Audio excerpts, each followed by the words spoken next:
सभी भक्तों को श्री शिवाय नमस्तुभ्यम हर हर महादेव ओम नमः शिवाय। तो आज की इस पूजा में स्वयं शिव जी ने हमको दर्शन दिए। स्वयं शिव जी शिवलिंग पर विराजमान होकर पूरी पूजा स्वीकार करने के बाद में शिवलिंग का विसर्जन करने के बाद में शिवलिंग से दूर गए। कैसे शिव जी ने दर्शन दिए और हमको विश्वास है कि हमारी मनोकामना शीघ्र अतिशीघ्र पूर्ण होने वाली है। 5 कंकर को हमने आज अच्छे से धो लिया, क्योंकि प्रतिदिन सामग्री समर्पित करने से वो सामग्री इन कंकर पे जम जाती है। और शिव जी ने हमको कैसे दर्शन दिए आपको आज के इस वीडियो में ज्ञात हो ही जाएगा। यदि आप इस वीडियो को आज देख रहे हो और आपको लगता है कि सावन शुरू हो चुका है, मैं अब क्या ये पूजा शुरू कर सकती हूँ या कर सकता हूँ, और यदि आप वीडियो पे कमेंट करने वाले हैं तो वीडियो में कमेंट में हर हर महादेव श्री शिवाय नमस्तुभ्यम जय भोलेनाथ लिख देना। बाकी उसका उत्तर यही है कि यदि आपने आज देखा है ये वीडियो तो आज से ही, नहीं तो कल से ही इस पूजा को शुरू करें। कब करना है? प्रदोष काल में करें तो ज़्यादा अच्छा रहेगा।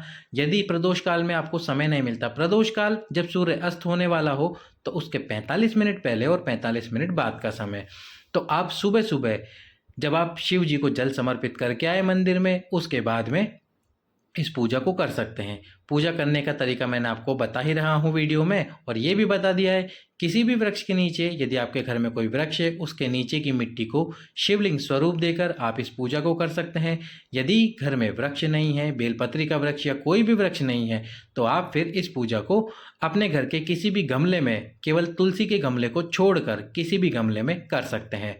अब आप देखेंगे कि किस प्रकार शिव जी इस शिवलिंग पर विराजमान हुए। तो आप देख सकते हैं ये जो चींटा है यही शिव जी का स्वरूप है, और यही शिव जी के स्वरूप में हमारे सामने आया।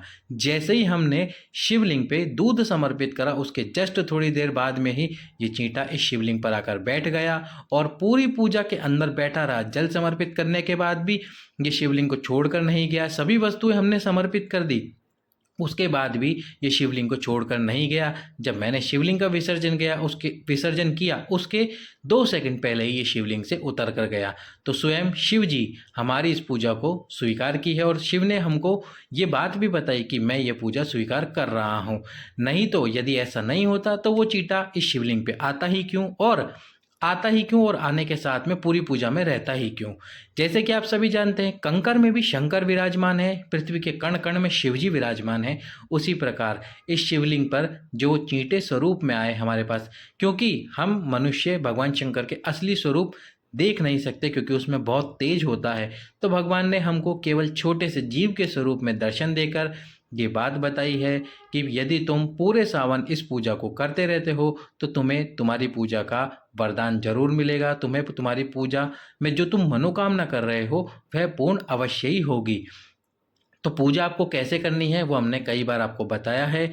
पूजा में जो जो सामग्री आपको मिले आप वो समर्पित करें। आज हमें पीपल के पत्ते नहीं मिल पाए, पर आज हमें एक विशेष पत्ता मिला जो हम समर्पित कर रहे हैं। अभी आप थोड़ी ही देर में देखोगे कि वो कौन सा विशेष पत्ता है जो हमने समर्पित करा है। तो अब यदि आपकी पूजा में भी ऐसा कोई छोटा सा जीव, फिर वो चींटी ही क्यों ना हो, यदि वो भी आ जाए और शिवलिंग पर विराजमान हो जाए तो समझ लेना शिव ने आपकी पूजा स्वीकार कर ली है, और शिव आपको थोड़े ही समय में आपकी जो मनोकामना है वो सावन में पूर्ण करने वाले हैं, और सावन से पहले ही पूर्ण कर देंगे। बस आपका विश्वास होना चाहिए। अब इस बात का प्रमाण कैसे माने हैं कि हम ये जो चींटे स्वरूप में आए थे शिव जी, वो सच में ही शिव जी थे? हो सकता है कि कोई और हो, पर यदि हो सकता है कि कोई और था तो इतनी देर तक शिवलिंग पे विराजमान नहीं रहता। और शिवलिंग पर ही क्यों आया? ये भी तो हो सकता है कि वो इधर उधर कहीं चला जाता। जल समर्पित करने के बाद में शिवलिंग पर बैठा रहे, दूध समर्पित करने के बाद में शिवलिंग पर भी रहे, बेलपत्र पुष्प आदि समर्पित करने के बाद में भी शिवलिंग पर ही विराजमान रहे और शिवलिंग के ऊपर ही घूमते रहे। जब विसर्जन करा तब ही वो शिवलिंग को छोड़ कर गए। जब मैं मंदिर के अंदर भी जल समर्पित करने जाता हूँ तब भी कई बार हमारे सम्मुख में ये चींटा शिवलिंग के ऊपर आकर बैठ जाता है। जल समर्पित करने के बाद में भी वहाँ से नहीं जाता। तो इसी प्रकार से ये जो शिव जी ने हमें छोटे से जीव के रूप में दर्शन दिए हैं, हमारी मनोकामना पूर्ण करने का हमें वरदान दिया है। यदि आप भी इस पूजा को करते हो तो आपकी भी मनोकामना अवश्य ही पूर्ण होगी। कैसे करनी है आपको ये पूजा आप वीडियो में देख ही रहे हो। शिवलिंग का निर्माण करो, 5 कंकर वाली पूजा करो।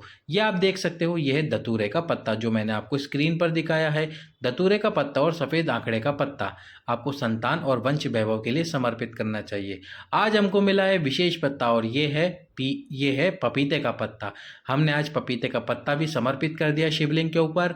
और पपीते का पत्ता समर्पित करने के बाद में भगवान शंकर से प्रार्थना करिए, जो पत्ता आपको मिल जाए आप समर्पित कर दो। जामुन का पत्ता, बेलपत्र का पत्ता या फिर आम का पत्ता, जो पत्ता आपको मिले वो पत्ते को आप समर्पित कर दीजिए, बाबा से प्रार्थना कीजिए। तो जैसा मैंने आपको दिखाया, आज शिव जी ने हमारी पूजा को स्वीकार कर लिया है और यदि हम इस पूजा को प्रतिदिन करेंगे तो बाबा सावन पूर्ण होने से पहले हमारी मनोकामना भी पूर्ण करेगा। यदि आप भी इस पूजा को शुरू करते हैं आज से, नहीं तो कल से ही शुरू कर दीजिए इस पूजा को, बाबा आपकी भी मनोकामना पूर्ण करेगा।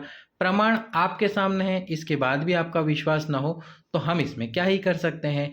वीडियो को लाइक करें, चैनल को सब्सक्राइब करें और वीडियो को अधिक से अधिक लोगों के पास में शेयर कर दीजिए, ताकि अधिक से अधिक लोग इस सावन में यदि एक दिन भी इस पूजा को कर लेते हैं, इस पूजा के महत्व को धारण कर लेते हैं तो उनकी मनोकामनाएं पूर्ण हो जाती है।